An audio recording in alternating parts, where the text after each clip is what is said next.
All right, Rachel, thank you. Well, now we want to talk about something that affects many new moms, postpartum depression.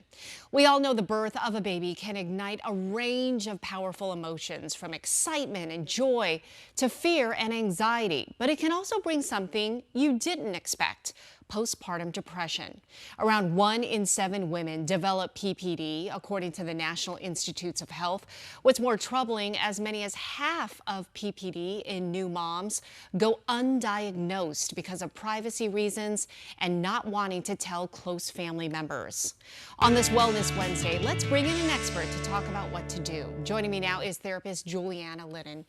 Juliana, I was reading that, it's not uncommon to have the baby blues sometimes. And we know that typically decreases within the first 2 weeks of having a baby. But when it's longer than that, that's when it becomes a problem. So let's go over some of these symptoms. Yes, so it can be a variety of things. It can be just that, like you said, baby blues, or you're feeling a little sad. It can move into more of a depression. We see anxiety, we see racing thoughts, and we even sometimes can see this feeling of not really bonding or connecting with the baby. Yeah, so how do people cope?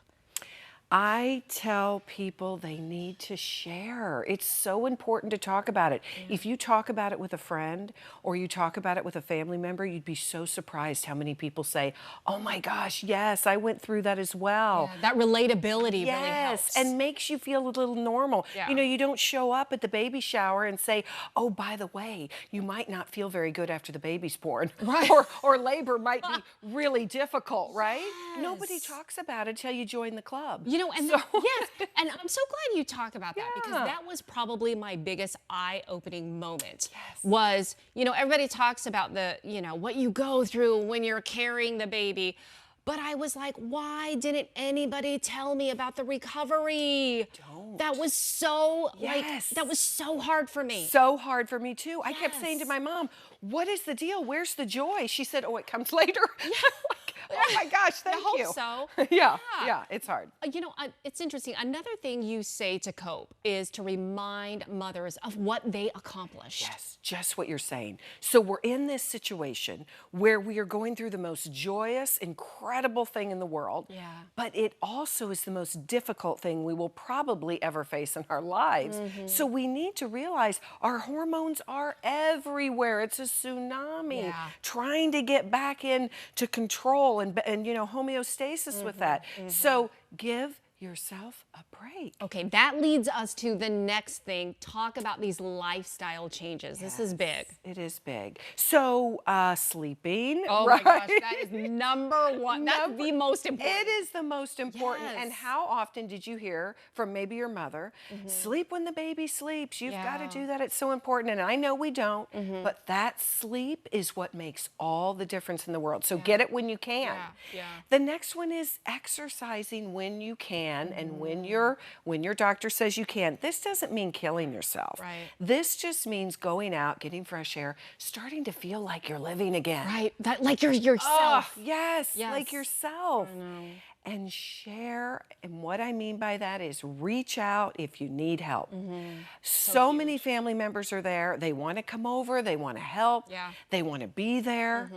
So call on them to do this kind of thing. It's so important when, you need it. Yeah, when you talk about sleep, it just reminds me, I remember after having the twins and I came to my doctor, 'cause I was crying, the emotions are an all-time high. Yes. And I was like, do I have postpartum depression? And I think a lot of people think, like, with all these emotions, do you have it? And you know what the doctor said? She said, no, you just need sleep. Yes.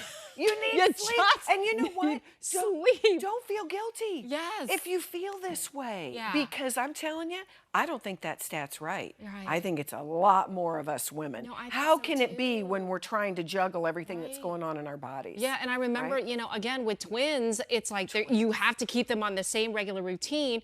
And I remember the first time I literally had like 2 hours of uninterrupted sleep, and I thought something went wrong. I was like, are the kids okay? Yes. What's going on? Yes.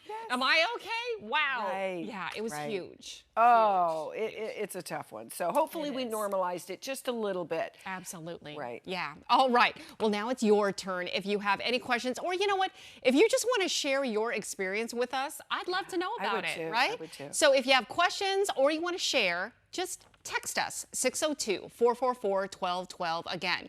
Make sure to let us know who you are and where you're texting from, and we will get to your questions or even comments live on the air in about 20 minutes. Lindsay, over to you.